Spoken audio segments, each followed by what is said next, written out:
Cuando se calma el bullicio de la ciudad y se van apagando las luces de la casa, se enciende la luz del entendimiento. Desde este momento comienza Puerto de Libros, Librería Radiofónica, programa que contiene todos sus elementos tipo A. Puede ser escuchado por niños, niñas y adolescentes sin la supervisión de padres, madres o representantes. Comienza Puerto de Libros, Librería Radiofónica.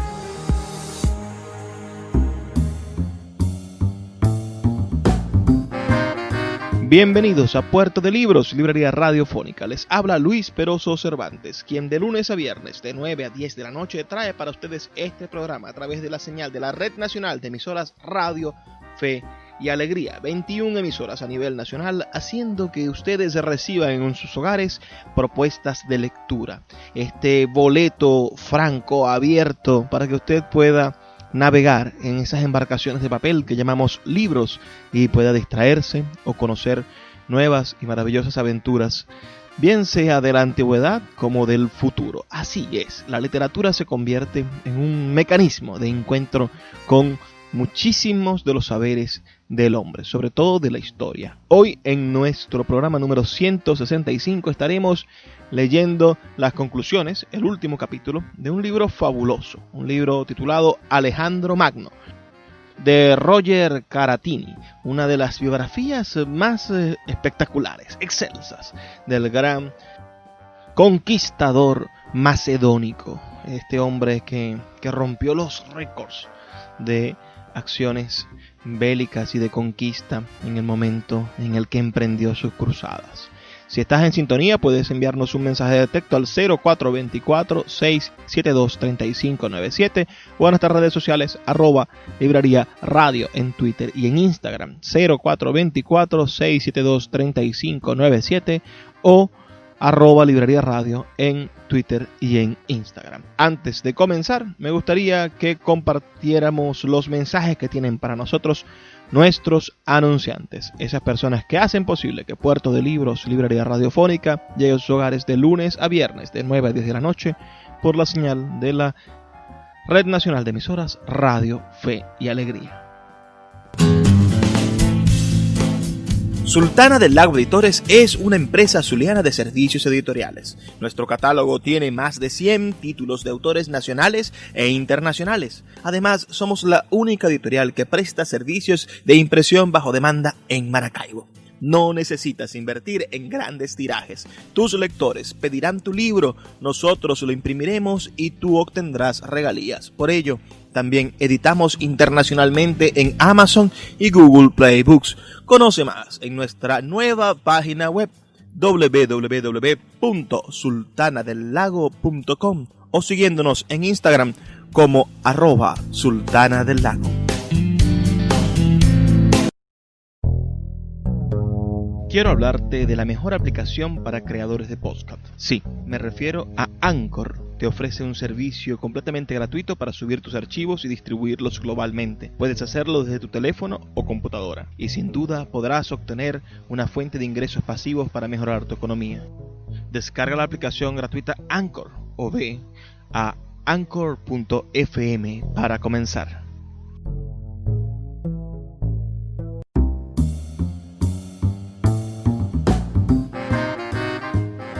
Tres adjetivos califican a nuestro parecer la gesta heroica de Alejandro III de Macedonia. Fue breve en el tiempo, desmesurada en el espacio y, en las intenciones, efímera en cuanto a sus resultados. Merece la pena subrayar su brevedad. Si se exceptúan las expediciones preliminares a los Balcanes de la primavera del 335 a.C. y el aniquilamiento de Tebas en el verano siguiente, la carrera conquistadora de Alejandro empieza en el mes de abril del año 334 a.C., cuando el ejército macedonio, formado por 32.000 soldados de infantería y 5.200 jinetes, deja Anfípolis y se dirige hacia Asia Menor. Termina en Éfasis, en el Valle Indo, por la voluntad de unos soldados que el 31 de agosto del 326 a.C. se niegan a seguir adelante. Por lo tanto, la campaña duró 8 años. Es muy poco, sobre todo para conquistar el mundo, pues esa era la ambición del macedonio a medida que avanzaba hacia las estepas, los desiertos y las montañas de Asia Menor. De hecho, Alejandro solo conquistó, y de una manera muy efímera, el Oriente Próximo. Es decir, según la geografía política moderna, Turquía, Siria, Líbano, Israel, Jordania, el delta egipcio no pasó de Memphis, Irak, Irán, Afganistán y parte de Pakistán, el Valle del Indo. Pero en una época en que las únicas guerras que habían conocido griegos y macedonios eran guerras locales, entre ciudades relativamente próximas unas de otras, Atenas, Esparta, unos 200 kilómetros, Pela, Tebas, unos 800 kilómetros. La expedición emprendida por Alejandro contra el enorme imperio persa tenía indiscutiblemente algo de desmesurado. Para fijar las ideas, la vía real, construida por Darío I el Grande hacia el año 500 a.C. para unir Sardes en Asia Menor a 100 kilómetros de costa mediterránea de Turquía, con Susa, la capital administrativa del imperio persa, situada cerca de la moderna Dizful en Irán. Tenía 2.700 kilómetros de longitud. Por lo tanto, en el punto de partida, la empresa podía parecer gigantesca, aunque solo sea por las distancias a recorrer, pero no era insensata. Las guerras médicas habían contribuido a dar a conocer Persia a los helenos. Las obras de Heródoto y Jerofonte lo atestiguan, y estas, fuera de dudas, que fueron leídas y releídas por Alejandro y sus lugartenientes. En su infancia, el futuro conquistador había hecho 2 preguntas, indudablemente ingenuas, a los embajadores persas que habían ido a Pela. Existían numerosas relaciones comerciales entre las ciudades griegas de Asia Menor, integradas desde hacía lustros en el imperio persa, y las de Grecia continental e insular. En resumen, el imperio del gran rey no tenía nada de una tierra incógnita, ni para Alejandro ni para su entorno. Las intenciones iniciales de Alejandro estaban sin duda al alcance de sus posibilidades: llevar a su término la gran cruzada panhelénica predicada por su padre, cuyo remate victorioso debía sellar la unificación del mundo griego, troceado hasta entonces. Los argumentos de Filipo eran válidos todavía en el 334 a.C.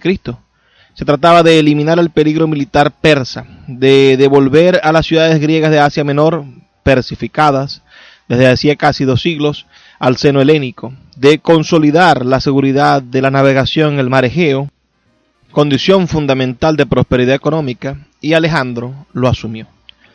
Pero después de alcanzar su meta, es decir, después de su victoria definitiva en Gaugamela sobre Darío III y su entrada triunfal en las grandes capitales aqueménidas, Babilonia, Susa, Persépolis, después de apoderarse del fabuloso tesoro del gran rey, en lugar de reorganizar el imperio persa que conquistó sin luchar, como una prolongación asiática de su reino, en lugar de construir política y administrativamente un imperio macedonio, Alejandro se lanzó a la persecución de los asesinos de Darío, en una aventura imprevista e irracional que lo llevó a donde nunca había tenido la intención de ir, hacia la India. Desde ese momento, a una anábasis mesurada que había podido acabar con su retorno desde Ecbatana a Susa, luego de una catábasis hacia Macedonia, a lo que todas sus tropas y sus lugartenientes aspiraban, va a sucederle otra anábasis inesperada, realmente desmesurada, hacia Afganistán y hacia el Valle Indo, sin más razón que los caprichos, las curiosidades o, si se quiere, los delirios de Alejandro. La sanción de esta desmesura fue el amotinamiento de sus tropas a las orillas del Éufrates y una retirada terrible que duró 17 meses, durante la cual Alejandro perdió las 3/4 partes de su ejército. Cuando estuvo de vuelta en Susa, su gran ejército en harapos seguía teniendo ideas enloquecidas en la cabeza. conquistar la península arábiga, territorio vasto como el que ya había conquistado en Asia, invadir el norte de África y proceder a una mezcla de razas en su imperio, eran otros tantos proyectos inmensos y delirantes que pensaba poner en marcha durante el año 326 a.C., y que un insecto enclencle, un mosquito anófeles que vagaba por los pantanos del Éufrates, redujo a la nada. El analista, que fui otro tiempo, no puede dejar de detenerse en pensar un poco sobre la historia psicológica del conquistador. La infancia de Alejandro se desarrolla entre las faldas de su madre, ocupada en dirigir a un tiempo su pasado de antigua sacerdotisa de Dionisio, sus beaterías, la educación casi captadora de su hijo, sus celos teñidos de desprecio hacia su esposo, impío, pendenciero, bebedor, y en trance de convertirse en el dueño incontenible del mundo griego. Luego, una vez alcanzado lo que los griegos llaman la edad de la razón, es decir, la edad de 7 años, Alejandro es entregado por su padre a Leónidas y a Lisímaco, pedagogos severos y rígidos. Le vemos luego adolescente a los 12 años. Filipo le regala un caballo llamado Bucéfalo. A los 13 elige para él al mejor profesor particular del mundo, Aristóteles, que aún no había creado en Atenas su famoso liceo, y a los 14 años lo lleva al campo de batalla en Perinto, donde el joven asiste a su primer combate sin participar en él. 2 años más tarde, en el 340 a.C., Alejandro entra en la edad adulta. En ausencia de su padre, desempeña la función de regente y emprende por propia iniciativa su primera expedición militar. En el 338 a.C. celebra sus 18 años en Atenas. La vida de joven príncipe transcurriría entonces tranquilamente. Sin embargo, no podemos dejar de pensar que alimentaba en su seno algún conflicto edípico inconsciente, dividido como estaba entre la admiración hacia su padre, siempre vencedor, y el amor que profesaba a una madre místicamente posesiva que veía en él al hijo de Zeus, Amón. Podemos cargar en la cuenta que este Edipo, el hecho de que el hermoso joven parecía indiferente a los asuntos de la pasión.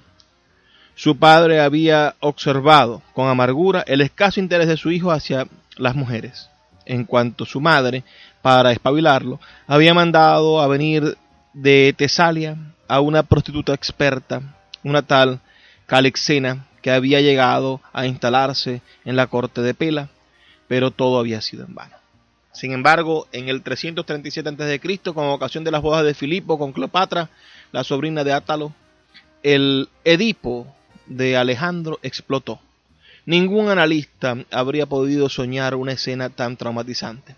Según la lógica freudiana clásica, habría sido despertar confuso edípico latente y engendrar a Alejandro un inmenso complejo de culpabilidad, traduciéndose en conductas autopunitivas de fracaso o por una buena neurosis. Sin embargo, no ocurre nada de eso. De hecho, parece que el mecanismo psicológico propio de Alejandro nunca fue un mecanismo neurótico de compromiso. Para el psicoanálisis, el síntoma neurótico es un comportamiento contradictorio de compromiso, que expresa simbólicamente la existencia de un conflicto inconsciente entre el deseo y la defensa. Lo que parece haber sido el motor de todas sus conductas fue, siempre o casi siempre, un mecanismo de ruptura con lo real, que es un mecanismo propiamente psicótico. Escuchas Puerto de Libros con el poeta Luis Peroso Cervantes. Síguenos en Twitter e Instagram como @Librería Radio. El poeta Luis Peroso Cervantes le acompaña en Puerto de Libros, Librería Radiofónica, por Radio Fe y Alegría, con todas las voces.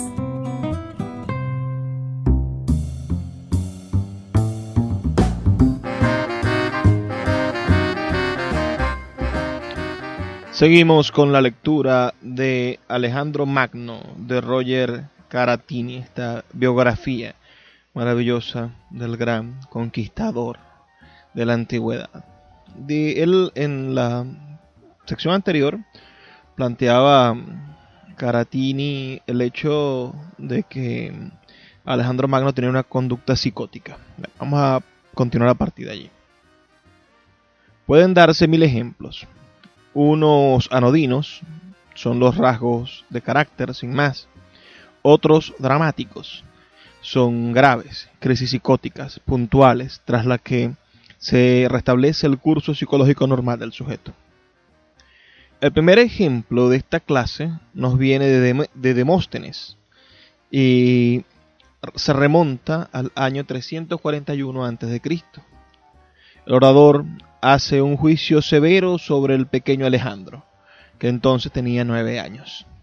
Un niño pretencioso, que se las da de sabio y pretendía poder contar el número de olas del mar, cuando ni siquiera era capaz de contar hasta 5 sin equivocarse. En sí, esta observación no tiene una importancia capital, todo lo contrario. Pero si Demóstenes ha sentido la necesidad de hacerla en caliente, es que le pareció característica.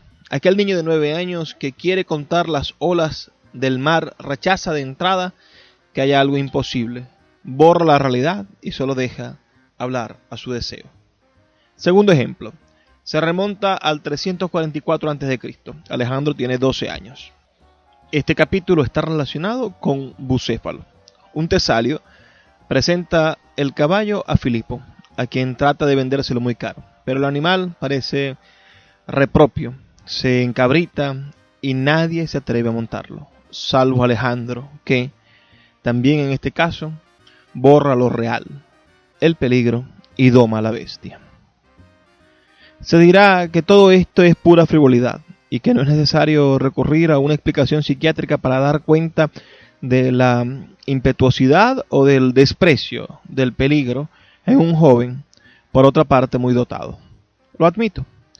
Pero cuando la impetuosidad se vuelve criminal, por ejemplo, cuando en septiembre del 336 a.C., tras el asesinato de su padre, Alejandro ordena matar a los pretendientes potenciales a la corona de Macedonia, incluido un bebé de unos pocos meses, tenemos derecho a interrogarnos sobre una determinación tan fría en un joven de 20 años. Cierto que puede arguirse que la violencia individual era la norma de la época y que su padre Filipo había hecho lo mismo en el año 358 a.C.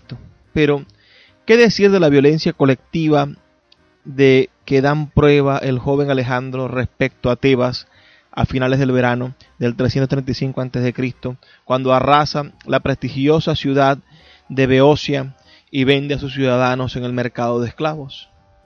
Semejante barbarie no figuraba en las costumbres de la época. Es más el acto de un personaje desequilibrado, el mismo que más tarde produjo el incendio de Persépolis, que el acto de un conquistador avisado. Después de la crisis tebana, Alejandro se convierte en un jefe de guerra normal y, desde abril del 334 a.C., fecha de partida del gran ejército greco-macedonio en dirección a Asia, hasta julio del 330 a.C., fecha de la muerte de Darío, en fuga después de haber sido vencido sucesivamente en Isos y en Gaugamela, su conducta es perfectamente coherente. Se apodera de todas las satrapías del imperio persa prácticamente sin lucha, no castiga a nadie, se gana a los señores vencidos, es considerado hijo adoptivo por la madre de Darío, se casa con una persa y no vuelve a librar ninguna batalla, salvo en Sogdiana, donde tuvo que combatir una revuelta nacionalista. Alejandro se ha vuelto el conquistador respetuoso de los pueblos que domina. En otros términos, Alejandro ya ha recogido la antorcha de la cruzada panhelénica que había previsto su padre y ha alcanzado su meta. Darío está muerto y con él el poderoso imperio persa. Dos vías igual de coherentes se ofrecen entonces para Alejandro. O bien oficializar esa derrota de los persas mediante una paz definitiva, como ya se había afirmado en el pasado, o bien prolongarla integrando el imperio persa en un imperio macedonio, como desde luego habría hecho su padre Filipo II, que tenía los pies en la tierra. Pero Alejandro no escogió ninguna de esas dos soluciones. Mediante una curiosa perturbación psíquica, se identifica con Darío y transforma su cruzada pan-helénica en una especie de vendetta contra Beso, el impostor, el asesino grotesco del gran rey. Pierde súbitamente el sentido de las realidades políticas y en lugar de explotar su victoria total, cae en un primer grado de incoherencia que lo lleva a partir de campaña a Afganistán, Bactriana, Sogdiana. Estas conductas políticas son aberrantes, enmascaradas por sus éxitos militares y enmarcan el periodo de su vida que comprende de julio del 330 a diciembre del 328 a.C. En la primavera del 327 a.C., segunda incoherencia. Alejandro parte a la conquista de la India, es decir, del Pakistán actual. Cualquiera que sea el resultado, no le será de ninguna utilidad política, ni siquiera ha comenzado a estructurar el imperio persa que acaba de conquistar. Esta empresa no por ello deja de llenar sin consecuencias positivas ni para el imperio ex aqueménida ni para Macedonia. El periodo que va de la primavera del 327 a.C. a los reencuentros de Susa en febrero del 324 a.C., un año de conquista con una sola gran batalla y una retirada de 15 meses en la que perece una buena parte del ejército de Alejandro. A principios del 324 a.C., tercer grado de incoherencia. Alejandro da rienda suelta a su delirio de unificación de las razas. Piensa realizarla en dos tiempos. Primero, mediante lo que podríamos llamar una especie de mezcla genética ingenua, de la que las bodas de Susa son un primer y último ejemplo. Segundo, mediante las iniciativas muy modernas, por cierto, de dar a los bárbaros, que son los persas para los macedonios, un estatuto militar análogo al suyo, lo cual se traducirá en una sublevación de las tropas macedonias.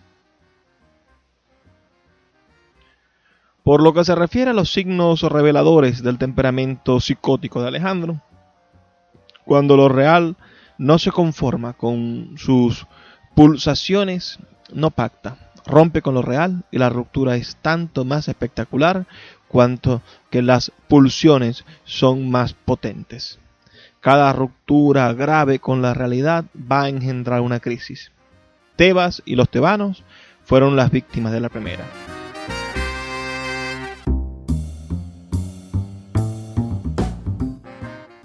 Hay una conducta propia de quien ha estudiado mucho un personaje, de estos biógrafos, a finalmente sentir entre el respeto y el desprecio por el personaje, ¿no? Al darse cuenta de que más allá de la superficie de gloria se encuentran unos seres perturbados. Alejandro fue un ser perturbado, genial, pero perturbado. ¿Conocen ustedes algo sobre la historia del gran Alejandro Magno? Estamos leyendo, como saben, la biografía Alejandro Magno de Roger Caratani. Es un libro espectacularmente grueso, tiene cerca de 500 páginas.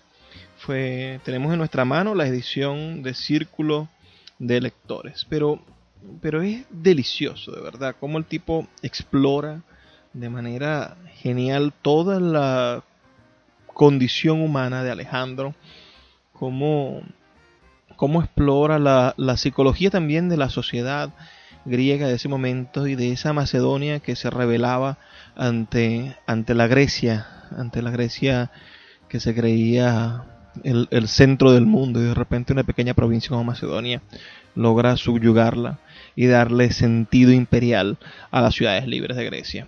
Este es un libro que se encuentra disponible en nuestra librería Puerto de Libros, así como muchos otros. Ustedes pueden buscarlos, no solamente en nuestra librería, sino en otros espacios, y disfrutarlo. Esta biografía también realza un poco las cualidades de la época y de cómo Alejandro Magno transforma las posibilidades de lo realizable, ¿no? Porque se creían imposibles muchas cosas. Quizás sin el impulso de Alejandro Magno, el Imperio Romano jamás habría podido tener las ganas o habría tenido la seguridad de crear ese tipo de epopeyas, ¿no? El contenido de este libro son varios capítulos.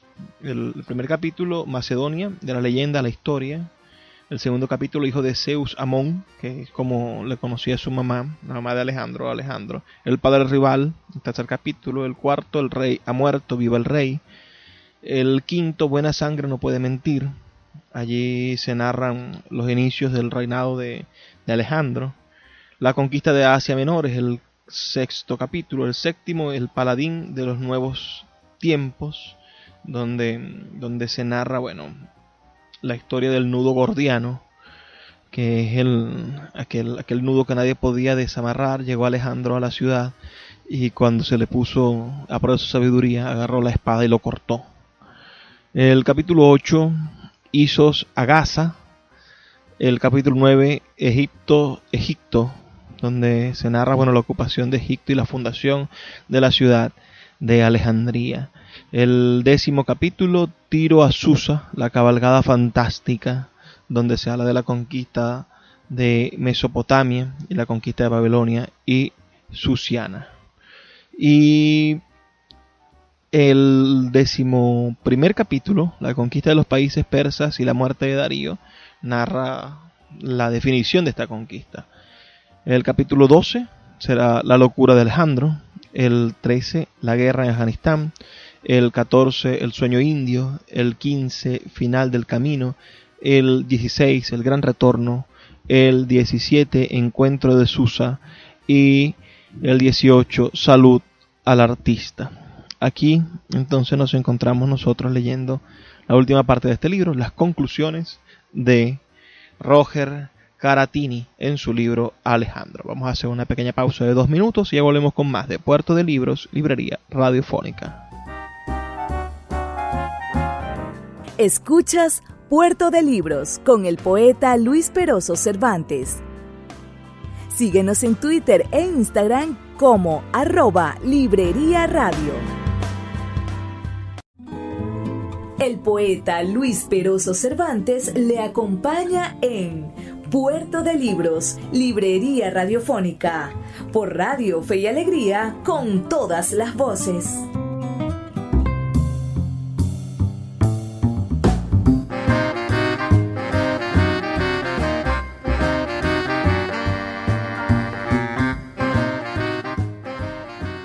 Seguimos leyendo la biografía Alejandro Magno de Roger Caratini, publicada por Círculo de Lectores. Este es un libro bastante interesante. Veníamos en los 2 segmentos anteriores conversando sobre esa personalidad psicótica de Alejandro Magno, y el autor iba definiendo en estas conclusiones cuáles son las características de su personalidad. Ahora vamos a entrar a la última parte de esta lectura, donde, bueno, se narra esa personalidad que llevó a Alejandro a su fatídico final. Recuerda que puedes reportar tu sintonía al 0424 672 3597, 0424 672 3597, o a nuestras redes sociales @Librería Radio en Twitter y en Instagram. Es importante para nosotros saber que estás del otro lado, saber que estás escuchando nuestro programa. Y si lo escuchas por las plataformas de podcast, bueno, déjanos un comentario o un tweet o algún tipo de seña para saber que estás tú del otro lado.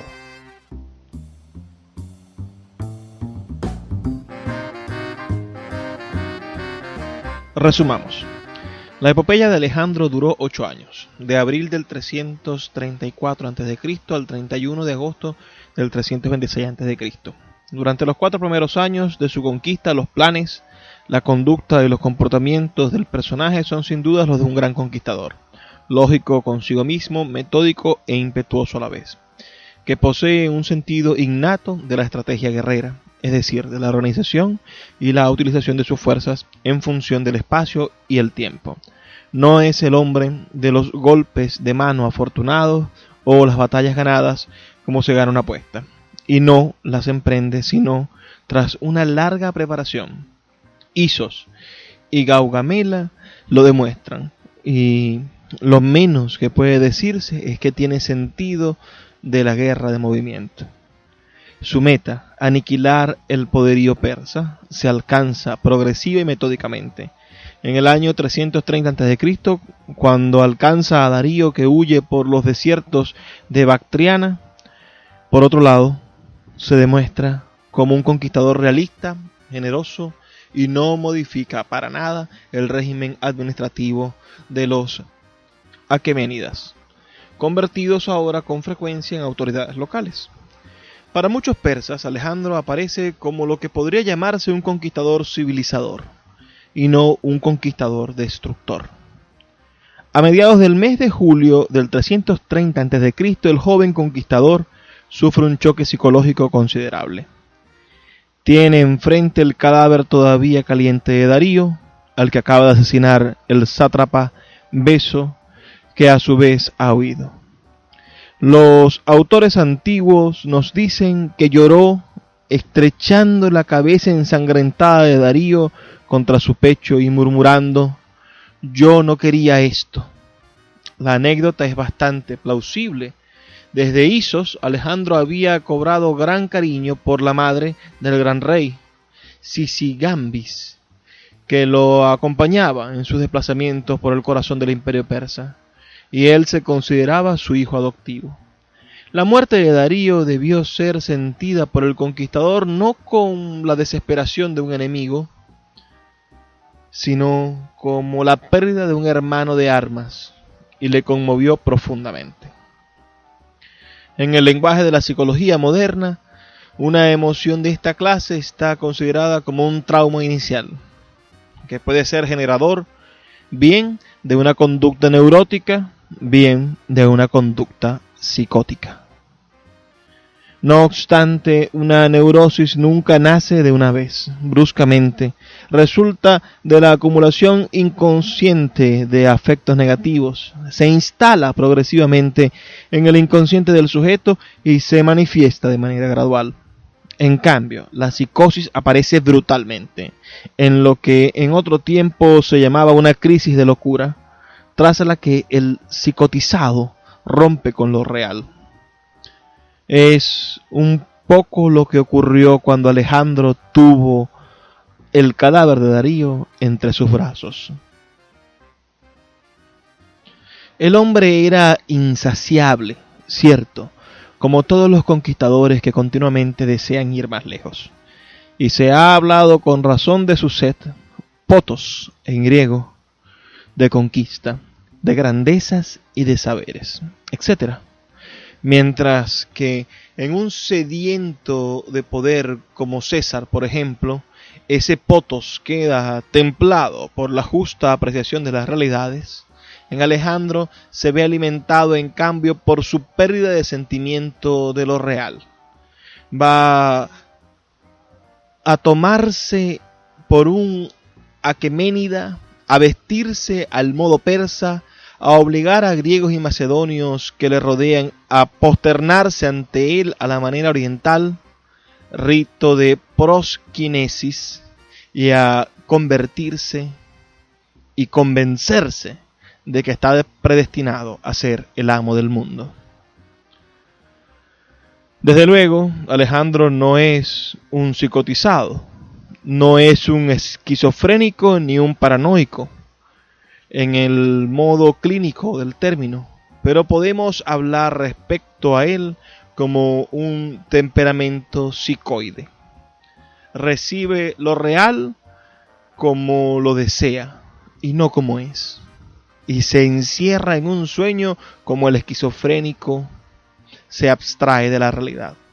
De modo que cuando fracasa atribuye sus fracasos a los malvados y a los traidores que lo rodean y no vacila en ejecutarlos. Por ejemplo, Fílotas, Parmenión, la conjura de los pajes, o a matarlos él mismo, como a su amigo Clito en su crisis de locura furiosa. En nuestra opinión, después de haber liberado el Asia Menor de la presencia de los persas, muy bien soportada por otro lado por las gentes de Mileto, de Sardes y de otros lugares, pero amenazadora para la Grecia continental, después de haber tomado sin combates Babilonia, Susa, Persépolis y Ecbatana, y de haberse apoderado del fabuloso tesoro persa, y una vez comprobada la muerte de Darío, Alejandro no tenía ninguna razón válida, ni estratégica, ni política, ni económica para llevar la guerra más allá de los límites de Persia, es decir, a Afganistán y Pakistán. Los pueblos de estos territorios no eran una amenaza para Persia, que ahora era suya, ni menos todavía una amenaza para la Macedonia y la Grecia de las ciudades que también le pertenecían. Lo único que podía ocurrir es que lo perdiera todo, incluso la vida, en esa aventura. No obstante, había perdido el sentido de lo real, y su temperamento psicoide prevaleció sobre el hombre de acción razonable. Y por esta razón su conquista fue efímera, y Alejandro no dejó nada tras de sí, tanto en Egipto como en Asia, salvo la estela de cometa de su paso y algunas decenas de aldeas que llevan su nombre y, de hecho, no vieron la luz sino después de su muerte. Alejandría de Egipto no se convirtió en la perla del Mediterráneo hasta el reinado de los Lágidas. En ese oriente, que de forma tan magistral había conquistado y del que soñaba ser el amo, Alejandro no construyó nada, ni rutas, ni canales, ni puertos, ni ciudades. Tampoco destruyó nada, salvo Persépolis, y no introdujo nada, ni la lengua, ni la cultura, ni las instrucciones griegas. Sin embargo, abrió al helenismo las puertas de Asia y Egipto, que hasta su fulgurante Anabasis guardaban los ejércitos de los grandes reyes, y por esas puertas invisibles sus sucesores, los diadocos y en particular los lágidas en Egipto y los seleucidas en Persia, introdujeron en Oriente el helenismo y lo que se llama la civilización helenística, de la que los romanos y tras ellos los árabes serán los herederos. Pero eso es otra historia.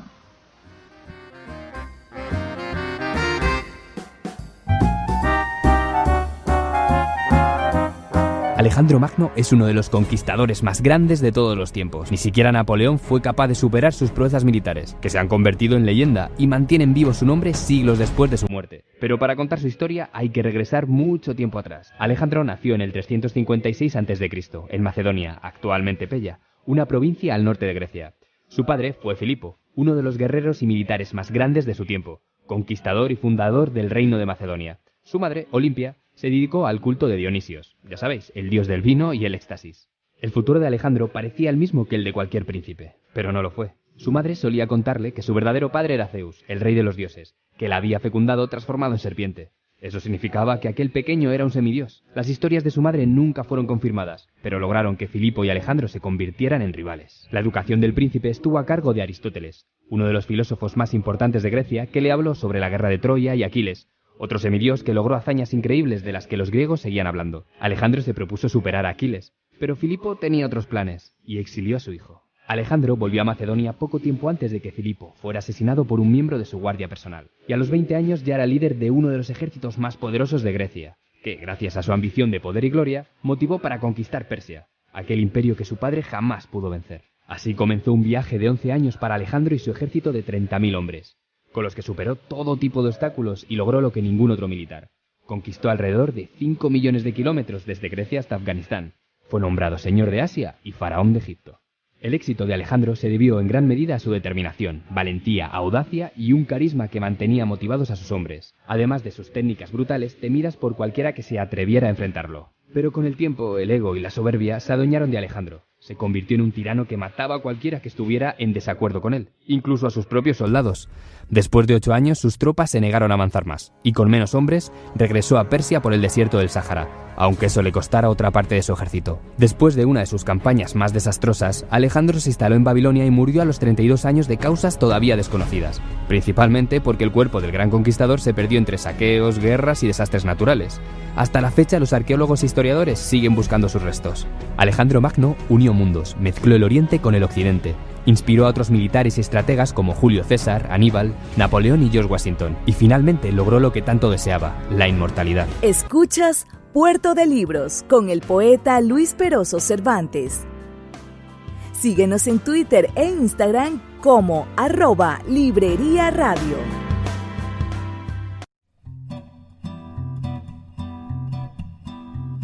¿Cómo piensa la literatura?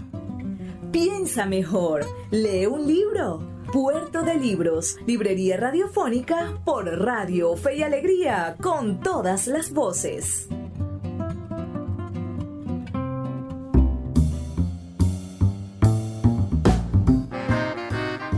Ahora nos preguntamos en esta última sección, ¿cómo piensa la literatura? Bueno, leímos entonces las conclusiones de Roger Caratini en su libro Alejandro, esta biografía. Este Roger Caratini es un escritor e historiador francés que ha dedicado la mayor parte de su vida profesional al estudio de la filosofía y análisis de la historia. Durante años trabajó en el campo del psicoanálisis hasta que decidió cerrar su despacho para entregarse por completo a la investigación. Autor de renombre dentro del género de la biografía histórica, Roger Caratini ha sido impulsor de diversas obras enciclopedistas y de filosofía de la ciencia, director de la enciclopedia Bordas y autor de un texto fundamental en el ámbito filosófico, Imitación a la filosofía. De entre sus obras de corte biográfico destacan, además de Alejandro Magno, esta que estamos leyendo, las dedicadas a personajes como Julio César, Napoleón, Juana de Arco, Mahoma, Jesús y Atila. Roger Caratini ha escrito además libros relacionados con el Antiguo Egipto, el Imperio Romano, el Islam y la Francia revolucionaria. Lo cierto es que hace un análisis bastante severo de Alejandro. Ahora yo quisiera traer algunas voces de Alejandro, algunas ideas, buscando hacer una especie de concilio sobre la figura de este gran escritor. Bertrand Russell, el gran Bertrand Russell, el Premio Nobel de Literatura del año 1950, dijo sobre Alejandro: Napoleón envidiaba a César, César envidiaba a Alejandro y Alejandro se atrevía a decir envidiaba a Hércules, que nunca existió. Pueden imaginar entonces la manera de definir a ese personaje. El gran historiador romano Plutarco dice: de veras fue un amorío, sin embargo parecía al mismo tiempo ser conducente al objetivo que tenía entre manos, pues complacía al pueblo vencido verlo escoger su esposa entre ellos y les hizo sentir el más cálido afecto por él, el descubrir que la única pasión que lo había vencido a él, el más sobrio de los hombres, fue reprimida hasta que no pudo contenerla de manera lícita y honorable. Esto se refiere al matrimonio de Alejandro con Roxana, que fue una de las decisiones interesantes de Alejandro. La última frase, la última palabra de Alejandro antes de morir fue al más fuerte.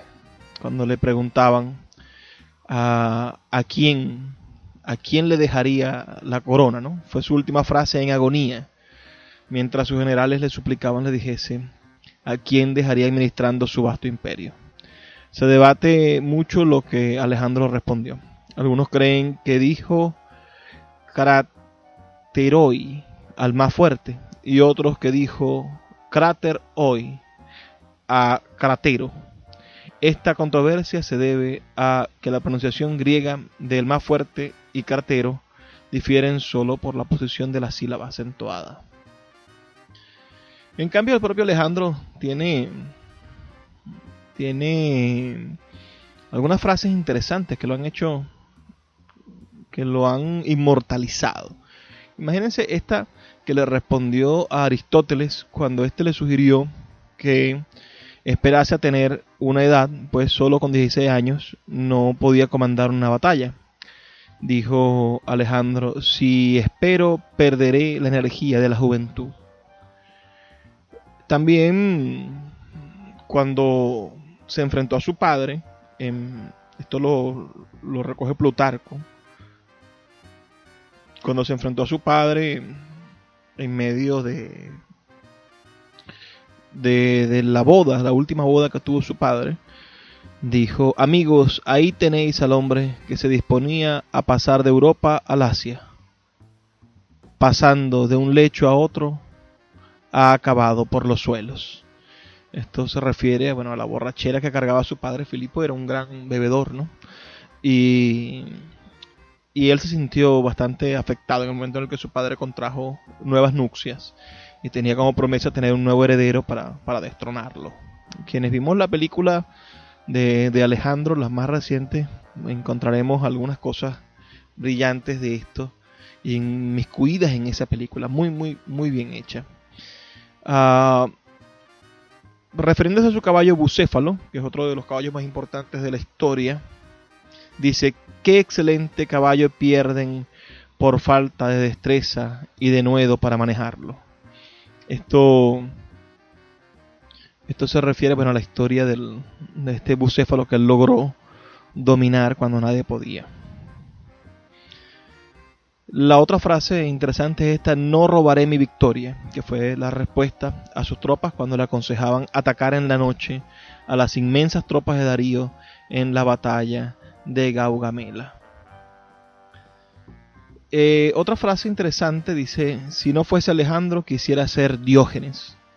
Exclamó eso después de decirle a Diógenes el Cínico, un gran filósofo de su época, que pidiera lo que quisiera. Y éste le pidió que Alejandro se moviese a un lado, pues le tapaba el baño de sol matutino al que estaba acostumbrado. Dice Alejandro en otra cita: ya me imagino cuán ostentosos serán mis honores fúnebres. Esto lo exclamó el día en el que empezaba su agonía. Otra frase por la que es recordada es: cuando estéis más alegres. Esa fue una respuesta a sus generales cuando esto le preguntaron cuándo quería que dieran inicios a sus honras fúnebres. Alejandro sabía que estaba sufriendo las fiebres, ¿no? Por culpa de la picada del mosquito, y que no iba a poder salvarse de ello. En el universo hay mundos innumerables y yo aún no he conquistado uno solo. Esa es otra frase que logra describir la manera en la que este hombre no tenía límites, su ego, ¿no? Como su osadía, y en apenas 8 años logra conquistar el mundo conocido y un poco más allá, y poner encima de la palestra de la historia su nombre.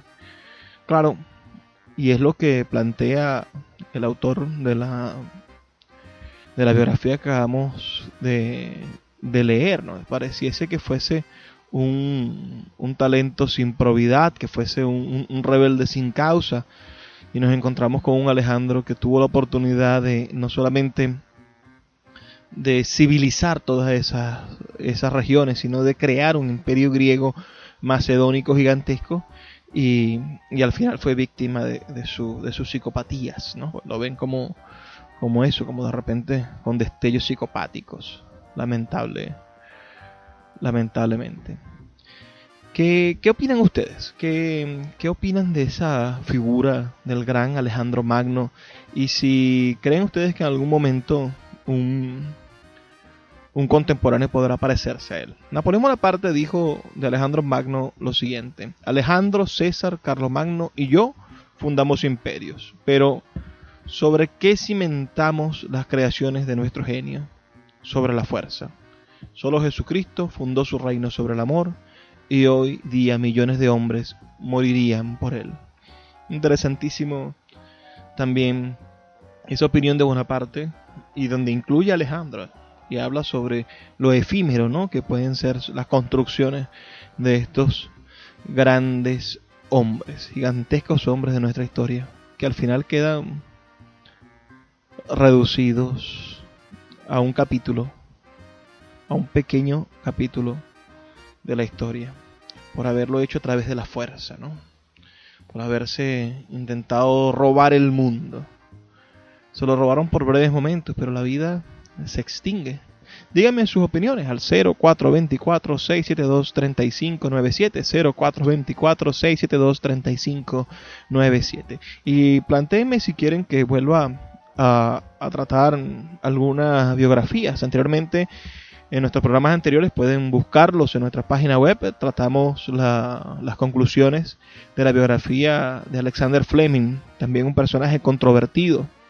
Y hemos dedicado algunos capítulos a otras biografías. Hicimos una biografía de Sor Juana Inés de la Cruz, y en el programa de ayer estuvimos compartiendo con ustedes una biografía de Violeta Parra. Díganme qué personajes les gustaría que tratáramos como expresiones biográficas, para buscar libros. Recuerden que nuestro programa está dedicado a los libros. Buscar libros, leer fragmentos de esas biografías, excelentes biografías en su mayoría, y traerlos hasta acá, leer esos fragmentos y después analizarlos, porque nuestra pretensión es darnos cuenta de que en los libros se encuentra todo, de que en los libros hay para todos los gustos del saber humano. Por allí tengo preparado un fragmento de una biografía maravillosa que está aquí en nuestra librería, de la vida de Hipatia de Alejandría, una excelente crítica a la historia de su momento, de su contemporaneidad, donde se mesura, bueno, el uso y abuso de Cirilo, de aquel personero de la iglesia cristiana, y de cierta manera se ve como el crimen contra de Hipatia fue el resultante de una actuación cultural, mucho mayor a lo que podría verse simplemente como una reacción mezquina o machista o en contra de la cultura griega. Ya venía siendo como que el peso justo que le iba a caer en el tiempo a una civilización, y que lamentablemente Hipatia lo paga de esa manera. Pero envíenme sus comentarios, yo estoy abierto a producir para ustedes cualquier tipo de material. Recuerden que pueden escuchar todos nuestros programas anteriores en nuestra página web radio.puertodelibros.com.be, radio.puertodelibros.com.be, o en nuestras plataformas de podcast. Estamos en casi todas. Estamos en Google Podcast, estamos en Apple Podcast, estamos en Spotify, estamos en todas las que se les ocurra, en iVoox. Cualquiera puede usted colocar Puerto de Libros, librería radiofónica, y van a salir nuestros podcasts, todos nuestros capítulos. Si nos estás escuchando en este momento a través de la Red Nacional de Emisoras Radio Fe y Alegría, envíanos un mensaje de texto al 0424-672-3597, o si nos escuchas a través de las plataformas de podcast, danos un pequeño comentario o una calificación en el lugar donde nos estás escuchando. Me toca retirarme, pero no sin antes pedirles, por favor, sean felices, lean poesía. Sultana del Lago Editores es una empresa zuliana de servicios editoriales. Nuestro catálogo tiene más de 100 títulos de autores nacionales e internacionales. Además, somos la única editorial que presta servicios de impresión bajo demanda en Maracaibo. No necesitas invertir en grandes tirajes. Tus lectores pedirán tu libro, nosotros lo imprimiremos y tú obtendrás regalías. Por ello, también editamos internacionalmente en Amazon y Google Play Books. Conoce más en nuestra nueva página web www.sultanadelago.com o siguiéndonos en Instagram como @sultanadelago.